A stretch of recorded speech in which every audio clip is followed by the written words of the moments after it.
My name is Jason. I came to Christ about a year and a half ago, maybe a little bit longer, but not by much. I was raised in a household that was either atheistic or religiously pluralistic, I suppose. So I didn't have any kind of foundation. I didn't go to church. So I basically lived like there was no God. Unfortunately, well, my parents gave me, they looked at it as giving me complete freedom. When you're 10 years old and you get to make your own rules, you don't tend to build a life that's very, very well structured.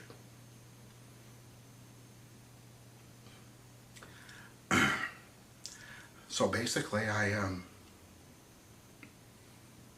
became sexually active very young, like 11.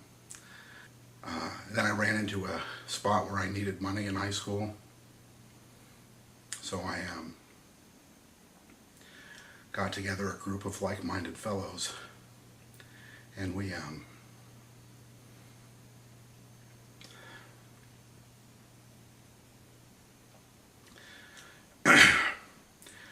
controlled all the drug traffic in my high school. We shut down the other gangs, and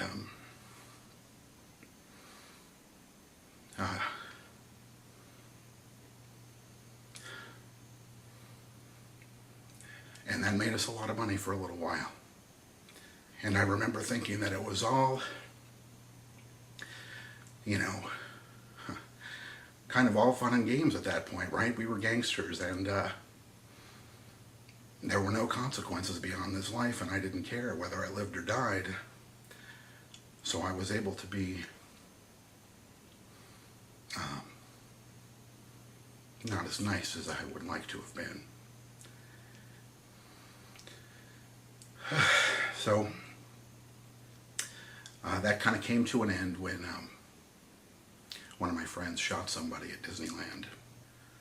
Fast forward many years where I kind of settled down, went to college, and then I got back involved with dabbling in drugs and kind of an open lifestyle that was way outside of a traditional union between a man and a woman. And I basically just lived like I was the only one that really mattered. And then I had gone through a divorce, and not surprisingly, of course. And I had a lot of girlfriends, I did a lot of drugs, and I was running out of money. I made a lot of money, and I spent even more. And I owed the IRS money, and I just figured my ride had come to an end. So I was going to play it to the last minute, and then I was going to just kill myself.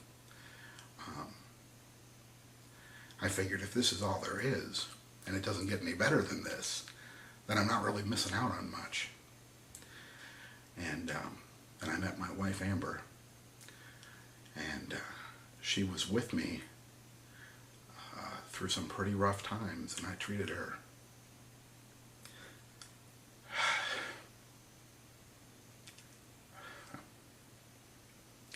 badly, to say the least.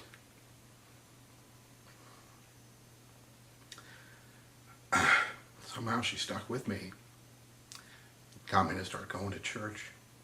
Then when I started looking into Christianity a little bit, kind of with an idea that I would just debunk it and then move on, I realized there was a wealth of evidence for it.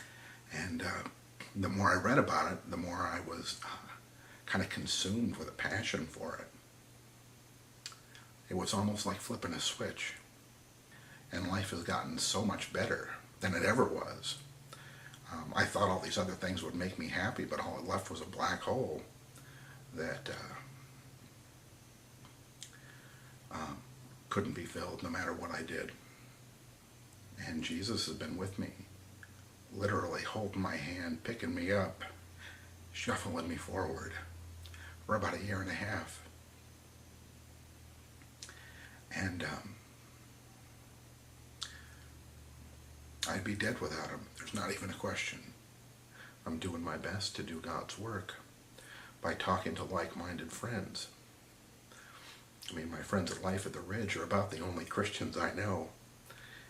And, well, it's hard to talk to some of the people in my old life. I feel like God's put me there, and maybe I could help bring them to the same eye-opening conclusions that I've come to with the help of the Holy Spirit. Now knowing Christ, I know that there's such a thing as absolute good, absolute evil, and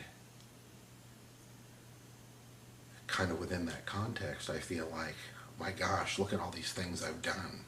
I could just imagine him weeping at some of my bad decisions. And for me to turn to him and say, oh, here I am. And for him to just wipe the table clean and say, I love you. I forgive you.